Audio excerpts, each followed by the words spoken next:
So ngayong umagang ito, talakayin po natin yung tinatawag po nating the fruits of repentance. Believers are called to bear the fruits of repentance. Kung talagang tayo po ay lumalakad sa liwanag ng Diyos, meron po tayong tinatawag na mga fruits of repentance. Lahat ng lumakad sa liwanag ng Diyos ay nagbubunga ng pagsisisi. Ano ba yung tinatawag nating fruits of repentance? Isa-isahin po natin yan. Number 1, change of mind. Number 2, change of heart. Number 3, change of life. And number 4, change of direction. Nagkakaroon tayo ng pagbabago bilang bunga ng isang tunay na nagsisi at lumakad sa liwanag ng ating Diyos. Kung handa na po tayong lahat na makinig at mag-aral ng salita ng Diyos, pakitype nga po natin sa ating mga comment section, I am blessed to be a channel of blessing. Level up. Do not be content of just being blessed. Always be a channel of blessing. We believe and we declare that the Word of God is alive and powerful. Napakabuhay at napakamakapangyarihan ng salita ng Diyos na nagdadala ng buhay at nagbabago ng buhay. Kaya bilang pasimula, please like, comment, I am blessed to be a blessing, and share. Ibahagi po natin itong ating pag-aaral ng salita ng Diyos. So talakayin natin ngayong umagang ito yung part 1 and part 2 ng fruits of repentance. Number 1, sabi po ng Romans chapter 12 verse 1, do not conform to the pattern of this world, but be transformed by the renewing of your mind. The first fruit of repentance is the fruit of change of mind. Ang unang bunga ng pagsisisi ay ang pagbabago ng ating kaisipan. Kaya ang sinabi po na Apostol Pablo, do not conform to the pattern of this world, but be transformed by the renewing of your mind. Ano ba yung tinatawag nating change of mind? Tandaan po natin ito. It is a change of perspective or change of understanding. Ang isang taong tunay na nagsisi, ang unang nababago sa kanya ay ang kanyang kaisipan. Naniniwala tayong lahat that the battle is in the mind. Ito ang unang tinitira at inaatake ng kalaban, tayong lahat na lumapit, tumanggap, at nagsisi sa ating mga kasalanan. So the first fruit of repentance is a change of mind. It is a change of perspective. Nababago yung pananaw natin sa buhay. Mula sa pagiging earthly, nagiging heavenly mindset. From sinful mindset, nagiging godly mindset. It is a change of understanding. Hindi lang pala binabago yung ating pananaw, nababago din ang ating pangunawa. Ano ba yung mga bagay na binabago ng Diyos sa ating kaisipan? Tandaan po natin ito. There is a shifting from deception to discernment. Yung ating kaisipan na binago ng salita ng Diyos ay hindi na po basta-basta nadadaya ng sanlibutan at ng kasalanan, nagkakaroon tayo ng discernment. A repentant heart recognizes sin as God sees it and turns away from worldly thinking. So yung ating worldly, sinful mindset ay nababago po yun. At nagiging isang godly, heavenly mindset. Nakikita na natin yung mga bagay ayon kung paanong nakikita ng Diyos ang isang bagay. Hindi na natin binibigyan ito ng justification na kapag sinabi ng Diyos kasalanan, kasalanan talaga. Pag sinabi ng Diyos na ito isang katwiran, katwiran po talaga. So a change of mind, there is a shifting from deception to devotion. Pangalawa, there is a replacing of lies with truth. The mind is renewed through the power of God's Word, leading to a right thinking and decision-making. So ito po yung ginagawa ng Diyos.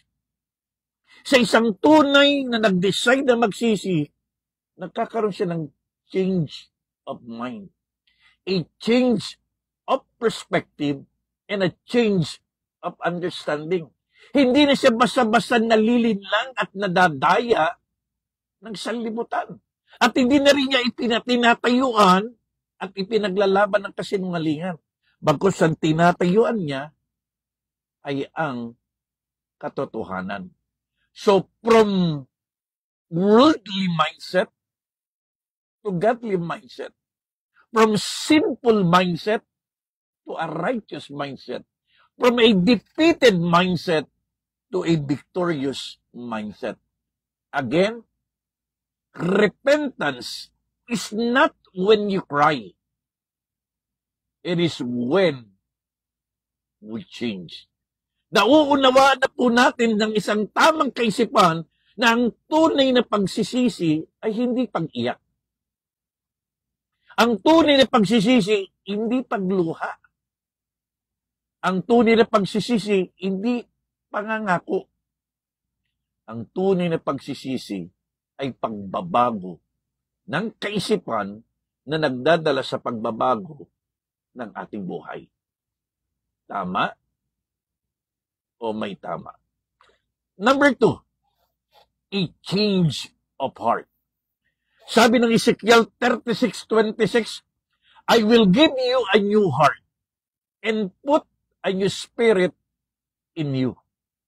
Ang pangalawang binabago ng salita ng Diyos sa mga taong nag-decide na magsisi, unay kaisipan po natin, pangalawa yung puso natin. Sabi ni Propeta Jeremias, the heart is deceitful above all things and desperately wicked. Ayon sa salita ng Diyos, ang puso daw ay napakasinungaling at napakamandaraya at ubod ng kasamaan. Kaya nga tama ang sabi ng mundo, the heart of the problem is the problem of the heart. So the second fruit of repentance is a change of heart. Saan natin nakukuha yung panibagong puso? Ang panibagong puso, hindi nanggagaling sa reliyon. Hindi nanggagaling sa gobyerno. Hindi nanggagaling sa tao. Ang sabi ng Bible, I will give you a new heart and a new spirit.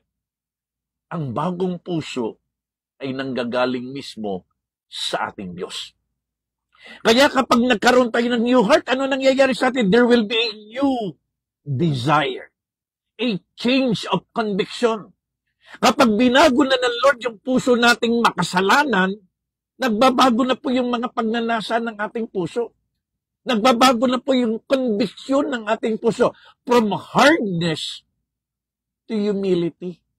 A repentant heart is broken before God, seeking His grace and mercy. Ang tunay na pusong binago ng Diyos mula sa pagiging napakatigas na puso, makasalanang puso, makamundong puso, mayabang na puso. Yung pusong ito ay pinapalitan ng Diyos ng pusong mapagpakumbaba. From hardness to humility. From arrogance to humility. From pride to humility. Yung pusong napakayabang, napakatigas, napakamapagmataas, nagiging mapagpakumbaba. Pangalawa, from sinful desires to spiritual devotion. Ang tunay na nagsisi, yung tinatawag nating affection, yung mga pagnanasa ng ating puso, the affection of the heart, shift from loving sin to loving God. Dati tayo gustong-gusto natin at mahal na mahal natin ang kasalanan, pero dahil binago ng Diyos ang ating puso, nagkaroon na tayo ng pagmamahal sa Diyos. Our desire shift from pleasing ourselves to pleasing our God. Ito yung pangalawang bunga ng tunay na pagsisisi. Binabago ng Diyos ang ating puso. Pusong matigas, nagiging pusong napakalambot. Pusong mayabang, nagiging pusong mapagpakumbaba.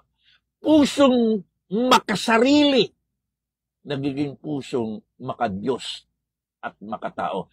From a heart of selfishness to a heart of selflessness. Remember this.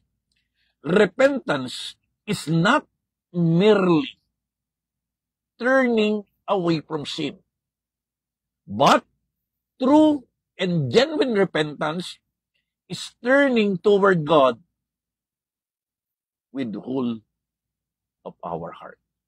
Ang tunay na pagsisisi ay hindi lamang pagtalikod sa kasalanan, kundi ang tunay na pagsisisi, matapos tayong tumalikod sa kasalanan, ay sumusunod tayo sa kalooban ng ating Panginoon.